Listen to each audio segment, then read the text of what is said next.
The Federal Bureau of Investigation Freedom of Information Act documents. Unidentified Flying Objects by the United States Federal Bureau of Investigation. Recording by Roger Melin.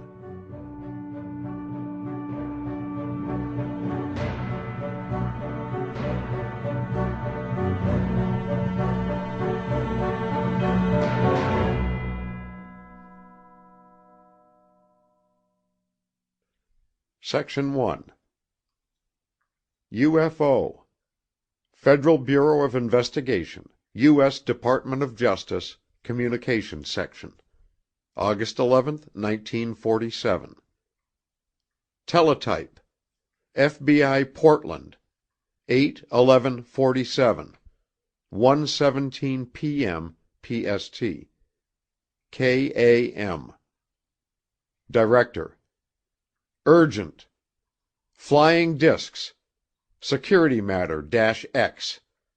One blank, former Navy pilot and presently blank Myrtle Creek, blank Oregon, reports seeing a mysterious object on 2 occasions the evening of August 6th while flying at about 5,000 feet above Myrtle Creek.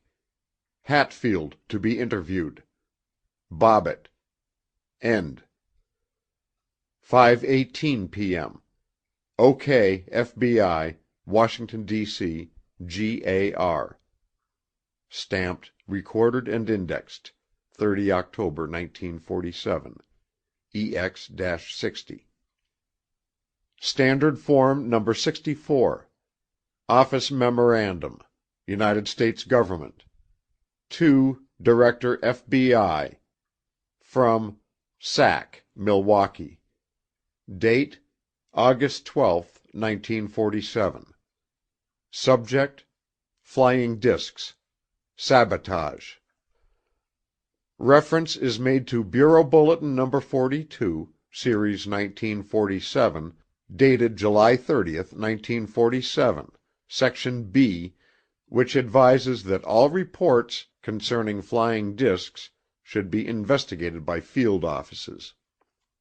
Prior to the receipt of these instructions, 2 instances were called to the attention of this office concerning flying discs.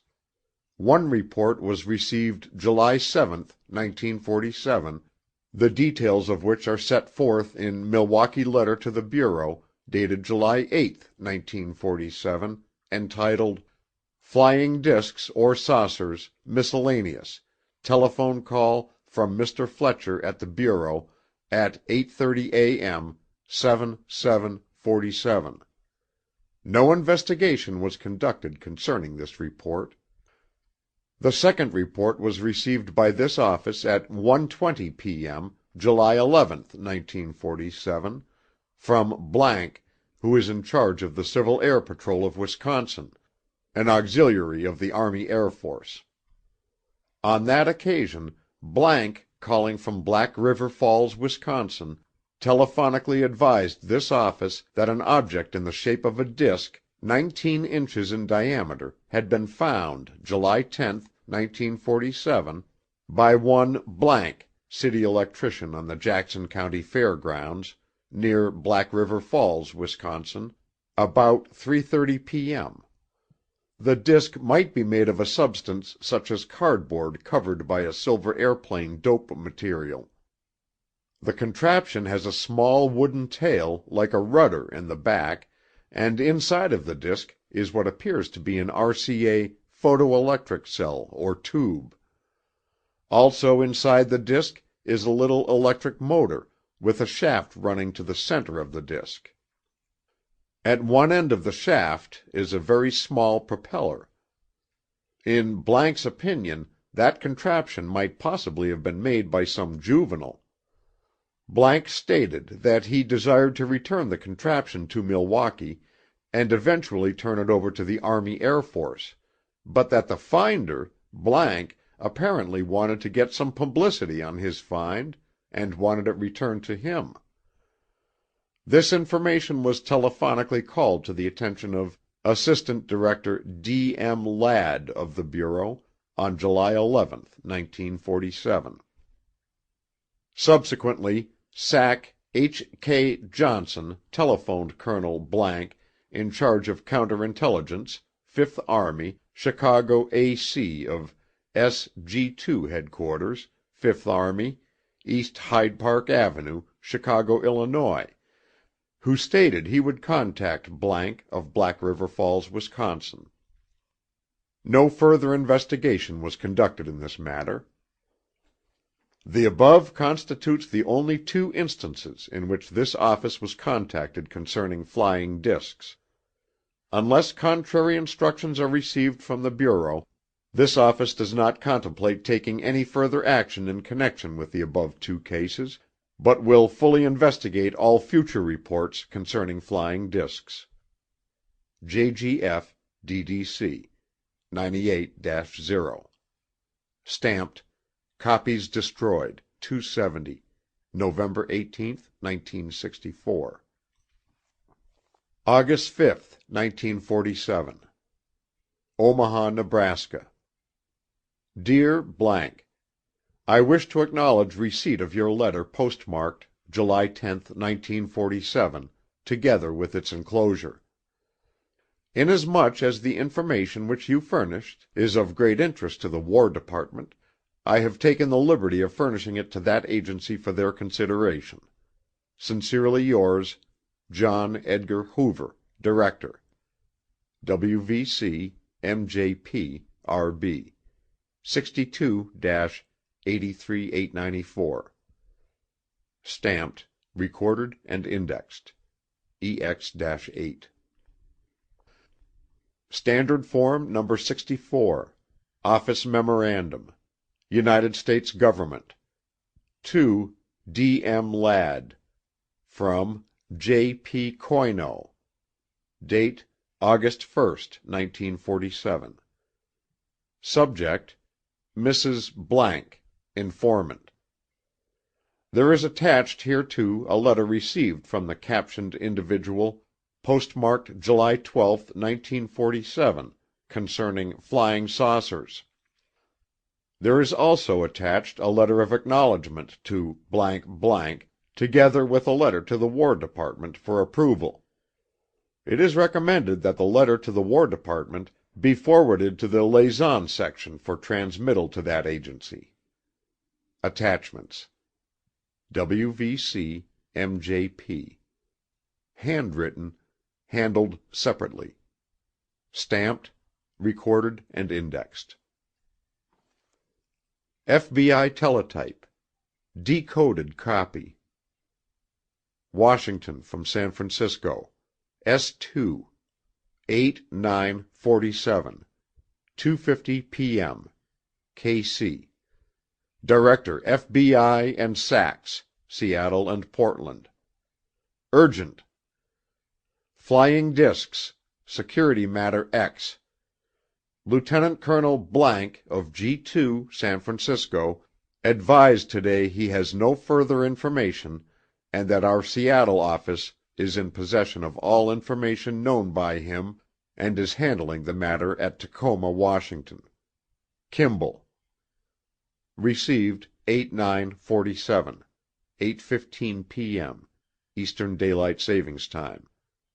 SACS, Seattle and Portland advised. If the intelligence contained in the above message is to be disseminated outside the Bureau, it is suggested that it be suitably paraphrased in order to protect the Bureau's coding systems.